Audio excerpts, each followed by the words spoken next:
నేను ముందుగా ముఖ్యంగా చెప్పవలసినటువంటి విషయం ఏంటంటే, సుబ్బరామిరెడ్డి గారు అనేటువంటి వ్యక్తి, ఆయన గురించి ఎంత చెప్పినా తినిన అన్నమే తిందుముగాక, చేసిన సంసారమే చెందుముగాక, తనదైన అనుభూతి తనది కానీ అన్నాడు. ఎన్నిసార్లు చేసినా, ఎన్నిసార్లు మాట్లాడుకున్నా, ఎన్నిసార్లు చెప్పుకున్నా సుబ్బరామిరెడ్డి గారి గురించి, పోయిన సంవత్సరం చేసుకున్నాం కదా అని ఈ సంవత్సరం ఉగాది పండుగ మానేస్తావా, వినాయక చవితి మానేస్తావా, శ్రీరామనవమి మానేస్తావా, ముక్కోటి ఏకాదశి మానేస్తావా, ప్రతి సంవత్సరం జరుగుతూనే ఉంటుంది. ఆయన గురించి ఎన్నిసార్లు మనం చెప్పుకోవలసినటువంటి అంతటి సత్తా ఉన్నటువంటి మనిషి సుబ్బరామిరెడ్డి గారు. అందుకని ఆయనకి నేను ఆధ్యాత్మికంగా శిష్యుణ్ణి అని చెప్పుకోవడానికి చాలా గర్వపడుతున్నాను. ఆయన దగ్గర నేను ఎంతో నేర్చుకున్నా, ఎంతో.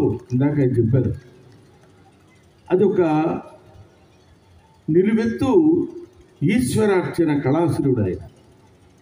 ఈశ్వరార్చన ఒక కళ అయితే, అద్భుతమైనటువంటి శీలత్వం కలిగినటువంటి మనిషి సుబ్బరామిరెడ్డి గారు. ఆయన వయసు ఇప్పుడు 83వ సంవత్సరంలోకి ఎంటర్ అయ్యాడు. అసలు ఊహించండి, 83 సంవత్సరాల వయసులో ఆయన ఇక్కడ నిలబడి, నాకు టెన్షన్గా ఉంది వెనకాల. ఏదన్నా అంటే ఊరిక మామూలుగా నిలబడి ఉన్నాడా? కాదు. ఒక బరువైనటువంటి స్థూలాన్ని పట్టుకుని,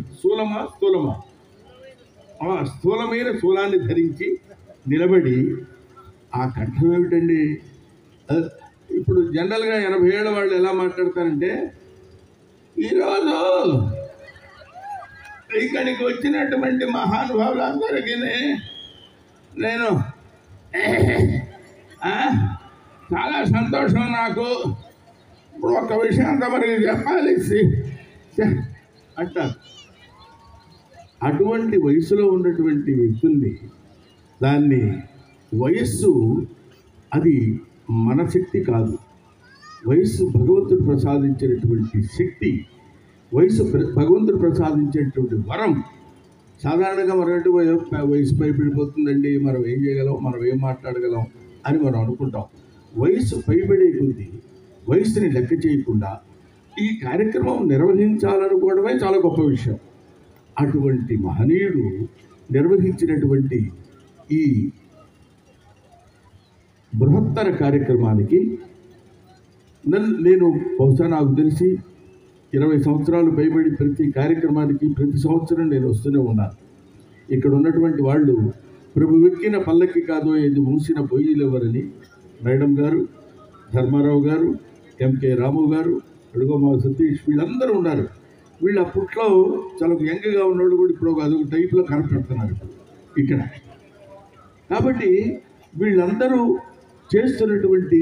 మోస్తున్నటువంటి ఈ పల్లకికి 40 సంవత్సరాల సుదీర్ఘమైన వయసు వచ్చింది. ఈ 40 సంవత్సరాల సుదీర్ఘమైనటువంటి పల్లకిని మోస్తున్న వారందరికీ నా హృదయపూర్వకమైన నమస్కారాలు తెలియజేసుకుంటున్నాను. ఆ తర్వాత శివభక్తి గురించి ఎంతమందో ఎన్నో రకాలుగా ఎన్నో విధాలుగా చెప్తుంటారు. నేను చెప్పడం ఏమిటి, నా బొంద చాలా దాన్ని ఏమంటారు, అసందర్భంగా ఉంటుంది. ఇంకో మాటలో చెప్పాలంటే ఏదో కుప్పిగంతులు వేసినట్టు ఉంటుంది. ఎందుకంటే నాకు కుప్పిగంతులు అనే పదం సరిపోతుంది. ఎందుకంటే కమిడియన్ని కదా, హాస్యంతో ఉంటాను కాబట్టి నన్ను కోతి కింద భావించవచ్చు. కాబట్టి కోతి కుప్పిగంతులు వేస్తుంది కాబట్టి నేను కూడా కుప్పిగంతులు వేయవచ్చునేమో అనే పర్మిషన్ నేనే తీసుకుని 2 ముక్కలు మీతో మాట్లాడాలనుకుంటున్నాను. ఓం నమో స్వనంతాయ సహస్రమూర్తయే సహస్ర పాదాక్షి శిరోరు బాహవే సహస్రనామ్నే పురుషాయ శాశ్వతే సహస్ర కోటీయుగధారిణే నమః. ఇది మా గురువు గారు నాకు నేర్పినటువంటి. ఏమంటే గురువుగారు చాలామంది దేవుళ్ళు ఉన్నారు కదా, వీళ్ళందరికీ ఎవరికి నమస్కారాలు చేస్తాం, ఎవరన్నా మర్చిపోతే వాళ్ళ కోపం వస్తుందేమో అని భయంగా ఉంది సార్ అంటే, ఏం లేదురా, ఇది నేర్చుకో చాలు, నీవు అందరి దేవుళ్ళు తిరిగి వచ్చినంతటి పుణ్యం కలుగుతుంది అని చెప్పారు. అందుకని ముందు సహస్ర కోటి యుగాల్ని ధరించినటువంటి ఆ స్వామికి నమస్కరిస్తున్నాను. ఇందాక ఈశ్వర శబ్దానికి అర్థం చెప్పారు సుబ్రహ్మణ్య శర్మ గారు. ఎంత నాగఫణి శర్మ గారికి ఈరోజు ఈశ్వర భక్తుడైనటువంటి వారు సన్మాన కార్యక్రమం చేయాలనేటువంటి భావన, ఆయనకి పద్మశ్రీ అవార్డు రావడం సందర్భంగా, ఏదో సందర్భం అని పెట్టుకోవాలే కానీ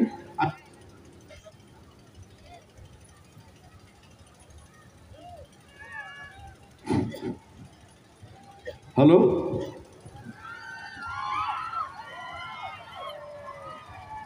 మీరు కూడా వింటున్నారా? Okay okay. కాబట్టి ఆయనకి సన్మానం చేయడం అంటే ఇందాక చెప్పినట్టు పుంభావ సరస్వతి, సాక్షాత్తు సరస్వతీదేవికి సన్మానం చేసినట్టే. ఆయన ఎక్కడి వాడు అనుకుంటున్నారు? నాగఫణి శర్మ బొమ్మెర పోతన నడయాడినటువంటి ప్రదేశంలో పుట్టినవాడు, తెలంగాణ వాస్తవి. ఆయన బొమ్మెర పోతన చెప్పినటువంటి ఒక అద్భుతమైనటువంటి, చాలా ప్రతి వాళ్ళకి అర్థమయ్యే విధంగా చెప్పినటువంటి విషయం, ఈశ్వర శబ్దానికి ఇందాక అర్థం చెప్పినట్టు, ఎవ్వని చేజనించు జగమెవ్వని ఎందుండు ఇందు పరమేశ్వరుడెవ్వడు, మూల కారణం ఎవడు, అనాది మధ్యలో ఏడెవ్వడు, సర్వము తాన అయిన వాడెవ్వడు, వాని ఆత్మభవు ఈశ్వరుని శరణంబు వేడిదడు. అటువంటి ఈశ్వర శబ్దానికి అర్థం అందంగా చెప్పినటువంటి వ్యక్తి బొమ్మెర పోతనామాచుడైతే, ఆయనకి బొమ్మెర పోతనామాచుడికి అందరూ అన్ని రకాలుగా సరస్వతీదేవి సాక్షాత్కరించింది. సర్వకంఠాభరణాలతో ఉన్నటువంటి ఆ తల్లి సాక్షాత్కారం పొందితే, బొమ్మెర పోతనకు మాత్రం కాటుక కంటి నీరు చనుకట్టుపై ఇంబడ ఎలా ఏడ్చెదో దైత్యబొమ్మని గాదిరి కూడలా మదంబ హటక గర్భురాణి నిన్నాకటికి కొనిపోయి అల్ల కర్ణాట కిరాత కీచకుల కమ్మన్ నన్ను త్రిశుద్ధిగా నమ్మము భారతి అని కన్నీటిని తుడిచినటువంటి బొమ్మెర పోతనామాత్యుడు సంచరించినటువంటి ఆ సాహితీ చర్యల్లో పుట్టినటువంటి వ్యక్తి నాగఫణి శర్మ గారు.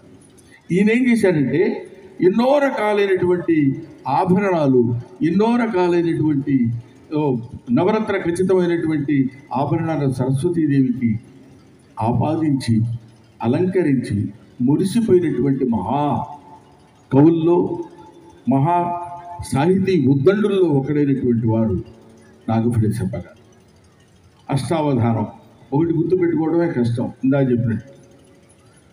శతావధానం 1000, 8 గుర్తుపెట్టుకునే కష్టం అనుకుంటే అది 100, తర్వాత 1000, మహాసహస్రావధానం 2000, 2000 అంటే మీకు 10,000 ఇచ్చినా చేసేస్తారు మీరు. ఎందుకంటే 1000 చేయడం అలవాటు పడ్డవాడికి 10,000 పెద్ద లెక్క అది. ఎందుకని అటువంటి మహనీయుడికి ఇక్కడ సన్మానం చేయాలనేటువంటి ఆలోచన రావడమే మనం ఏనాడో చేసుకున్నటువంటి అదృష్టం. ముఖ్యంగా పర్వదినాన, శివుడు సంతోషపడేటువంటి దినాన, శివుడు ఆనందించేటువంటి దినాన ఈరోజు ఇంతమంది సమక్షంలో ఒక నవనీతమైనటువంటి వ్యక్తి, భారతంలో అంటే భారతదేశంలో ఎక్కడ పడితే అక్కడ వజ్రాలు దొరకవు, అక్కడక్కడ మాత్రమే దొరుకుతాయి. అలాంటిది విశాఖ ప్రజలకి ఏదో చేయాలనేటువంటి తపన కలిగినటువంటి వ్యక్తి శ్రీ సుబ్బరామరెడ్డి గారి చేతుల మీదుగా ఆయనకి ఇక్కడ సన్మానం. సుబ్బరామరెడ్డి గారు అంటే పొద్దున ఒక మాట నాకు ఫోన్లో మాట్లాడినప్పుడు చెప్పాడు, బ్రహ్మాండం వస్తున్నావుగా, ఈసారి ఊరికి జలాభిషేకం కాదయా, అదేది మొన్న ప్రయాగలో జరిగింది, మహాకుంభాభిషేకం నుంచి నీళ్లు తీసుకొచ్చి కలిపి దాని చేత చేస్తున్నాను చూసావా మరే అన్నాడు. ఇక్కడ మనం తెలుసుకోవాల్సినటువంటి విషయం ఏంటంటే, ఎవరికన్నా ఇవ్వటంలో మనకి గొప్ప భావం కలుగుతుంది, నేను ఇచ్చాను అనేది. ఇచ్చి వాడి ముఖంలో సంతోషాన్ని చూసి ఆనందించేటువంటి అత్యంత ఉత్కృష్టమైనటువంటి మానవ జన్మించినటువంటి వ్యక్తి సుబ్బరామరెడ్డి గారు. అలా ఆయన చేత అద్భుతమైనటువంటి సహాయాన్ని పొంది ఆయన శిష్యుడిగా నేనుంటూ, ఆయన ఎప్పుడైనా he's word is an order for me, ఎప్పుడైనా సరే నువ్వు బ్రహ్మానందం ఈ పని చేయి అంటే చేసి తీరుతాను, శిరస్సు వంచి తీరుతాను, అది సుబ్బరామిరెడ్డి గారికి నేను ఇచ్చే గౌరవం కాదు. సుబ్బరామిరెడ్డి గారిలో అంతర్లీనంగా ఉన్నటువంటి దైవానుగ్రహంతో కూడినటువంటి శివశక్తులకి పాద పద్మాలకు నమస్కరిస్తూ నేను చెప్తున్నటువంటి విషయం.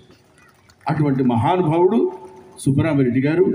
ఆయన ఏ సంకల్పం పెట్టినా ఆయన మాట్లాడుతున్నప్పుడు రిక్వెస్ట్ చేయటాలు ఏమన్నా గంట నువ్వు మాట్లాడు అంటే లేదండి